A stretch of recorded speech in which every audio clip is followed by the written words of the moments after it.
बच्चे आज हम डिस्कस करेंगे next part of this unit refraction. बच्चे मैं आपको बता दूं कि दो तरह के मीडियम होते हैं। एक मीडियम होता है रेयर और एक होता है डेंसर। एक मीडियम रेयर, दूसरा डेंसर। रेयर मीडियम का रिफ्रैक्टिव इंडेक्स हमेशा कम होता है और डेंसर मीडियम का रिफ्रैक्टिव इंडेक्स हमेशा ज़्यादा होता है। ये रिफ्रैक्टिव इंडेक्स है क्या, इसके बारे में हम बाद में जानेंगे। अभी सिर्फ इतना आप जाने, रिफ्रैक्टिव इंडेक्स एक टर्म होती है, एक मैथमेटिकल नंबर होता है जिसके बेसिस पे हम ये डिसाइड करते हैं कि कोई मीडियम रेयरर होगा या डेंसर होगा। रेयरर और डेंसर का मतलब है कि उसकी ऑप्टिकल डेंसिटी कैसी है। ठीक है, तो जैसे मैं अगर बात करूँ एयर और वाटर के बारे में, तो एयर का रिफ्रैक्टिव इंडेक्स जो है वो 1.000 होता है। इसका मतलब 1 ही कह सकते हैं आप। तो एयर और वैक्यूम के लिए 1 होता है। ठीक है, अगर हम वाटर की बात करते हैं तो वाटर का रिफ्रैक्टिव इंडेक्स 1.33 होता है।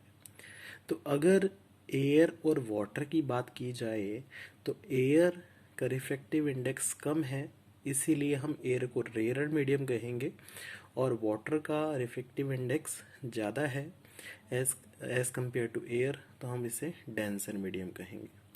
इसी तरीके से अगर मैं वाटर और ग्लास की बात करूं तो वाटर का रिफ्रैक्टिव इंडेक्स 1.33 है और ग्लास का रिफ्रैक्टिव इंडेक्स 1.5 है, तो हम वाटर को रेयर मीडियम कहेंगे और ग्लास को डेंसर मीडियम कहेंगे। हमेशा दो मीडियम्स के रेफरेंस में ही हम ये बात कह पाते हैं। ठीक है, तो इसीलिए बच्चे आपको ध्यान रखना होगा जो मैं बातें आपको बता रहा हूँ। तो रेयर मीडियम जिसका रिफ्रैक्टिव इंडेक्स कम और डेंसर मीडियम जिसका रिफ्रैक्टिव इंडेक्स थोड़ा उससे ज़्यादा होगा। तो जब भी कोई रे ऑफ लाइट एक मीडियम से दूसरे मीडियम में जाती है तो हमेशा उसके पाथ में कुछ बेंडिंग होती है। फिर बता देता हूँ कि when light travels from one transparent medium to another, then the path of the light ray change after entering in another medium। यानी कि जैसे वो सेकेंड मीडियम में एंटर करेगा तो उसका पाथ जो है वो चेंज हो जाता है। तो इस बेंडिंग को हम रिफ्रैक्शन ऑफ लाइट कहते हैं। तो this bending of light at the surfaces separating the two media of different optical density is called refraction. Different optical densities का मतलब है कि दो डिफरेंट मीडियम है। ठीक है, तो जब लाइट रे एक मीडियम से दूसरे डिफरेंट मीडियम में एंटर करेगी तो जो बेंडिंग ऑफ लाइट होती है, ठीक है, उसे हम रिफ्रैक्शन कहते हैं। ये surface separating the two media का मतलब क्या है? ये वो surface separating the two media का मतलब है कि वो लाइन या सरफेस जो दोनों मीडियम के लिए कॉमन है। ऊपर मान लीजिए एयर है, नीचे वाटर है, तो बीच में एक सेपरेटिंग लाइन होगी, उसे हम कह रहे हैं surface separating the two media. ठीक है, बेंडिंग हमेशा इसी सरफेस पे ही होती है। जैसे आप इस डायग्राम में देख सकते हैं, ऊपर रेयर मीडियम एयर दिखा रखा है, नीचे ग्लास दिखा रखा है। तो ये जो लाइन है इसे हम surface separating the two medium कह सकते हैं। और यहाँ से देखो रे ऑफ लाइट अगर आई है तो यहाँ जाके बेंड हो रही है, तो सरफेस पे ही बेंडिंग स्टार्ट हो जाती है। ठीक है, तो ये ध्यान रखना कि when the ray of light travels from one medium to another, then the path of the light will change, and this bending of light at the surface separating the two media of different optical densities is called refraction। ठीक है, अच्छा, उसके बाद when a ray of light goes from rarer to denser medium, अगर कोई ray of light rare medium से denser medium में जाती है, ध्यान देना मैं क्या कह रहा हूँ, अगर कोई रे ऑफ लाइट रेयर से डेंसर मीडियम में जाती है तो it bends towards the normal. ठीक है, अच्छा, ये बात मैंने आपको पहले बता दी कि रेयर मीडियम कौन सा मीडियम होता है जिसकी ऑप्टिकल डेंसिटी कम होती है, यानी कि रिफ्रैक्टिव इंडेक्स कम होगा। डेंसर मीडियम वो मीडियम होता है जिसकी रिफ्रैक्टिव इंडेक्स यानी कि ऑप्टिकल डेंसिटी ज़्यादा होगी, तो it bends towards the normal. अगर कोई ray of light rare medium से डेंसर मीडियम में जाती है तो वो नॉर्मल की तरफ बेंड हो जाएगी। ठीक है। अब रेयर मीडियम मैंने आपको क्या बताया, एयर का रिफ्रैक्टिव इंडेक्स कम है as compare to water and glass, तो मैंने यहाँ दो मीडियम लिए, एयर और glass.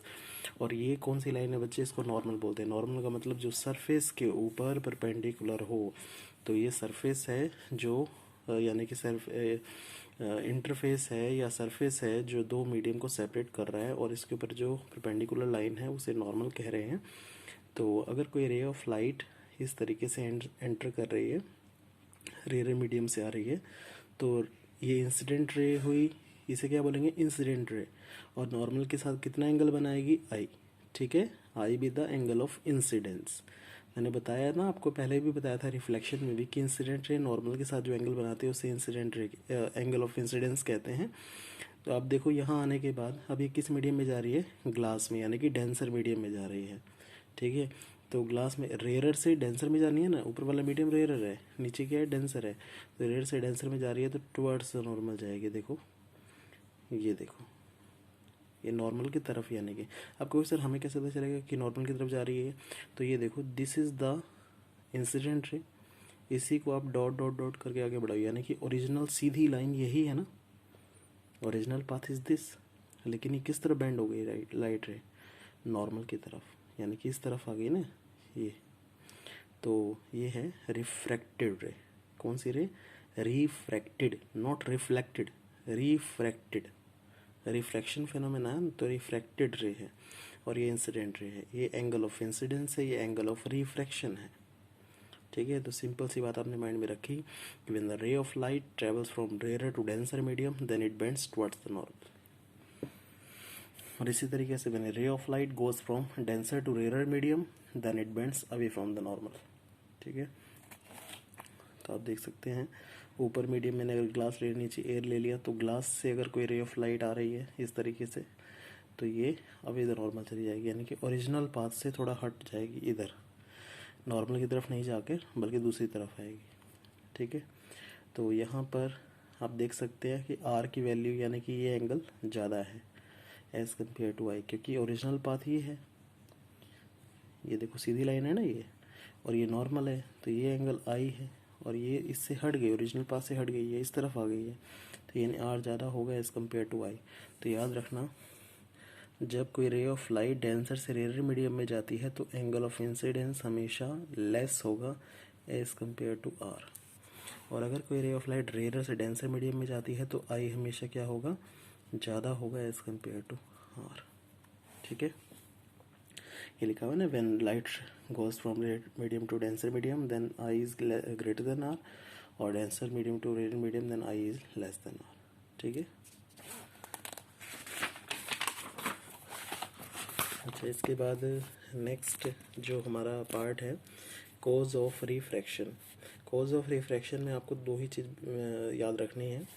The basic cause of refraction is the change in speed of light in going from one medium to another medium. अगर कोई रे ऑफ लाइट रेयर से denser medium में जाती है, डेंसर से रेयर मीडियम में जाती है, तो हमेशा लाइट की स्पीड चेंज हो जाती है। ये ध्यान रखना, लाइट की स्पीड चेंज होती है जब वो रेयर से डेंसर या डेंसर से रेयर मीडियम में जाएगी। अगर वो रेयर मीडियम में जा रही है, यानी कि डेंसर से रेयर मीडियम में जा रही है, तो रेयर मीडियम में जाने पर उसकी स्पीड ऑफ लाइट बढ़ती है। और अगर कोई रे ऑफ लाइट रेयर से डेंसर मीडियम में जाएगी तो डेंसर मीडियम में जाने के बाद उसकी स्पीड कम हो जाती है। ठीक है, तो ये माइंड में रख लेना, क्योंकि जब भी मीडियम चेंज होगा तो स्पीड भी चेंज होती है, और यही कॉज होता है उसके अंदर रिफ्रैक्शन होने का। ठीक है, the basic cause of refraction is a change in speed of light when it travels from one medium to another medium.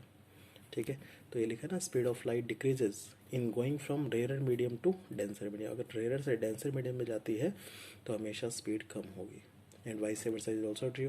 Vice versa का मतलब जब डेंसर से रेयर मीडियम में जाएगी तो स्पीड ऑफ लाइट बढ़ती है। ठीक है, तो इसे आप रिवाइज करें और नोट करके रखें। कल हम थोड़ा इससे और आगे टॉपिक पढ़ेंगे, डिटेल करेंगे। आज के लिए इतना ही।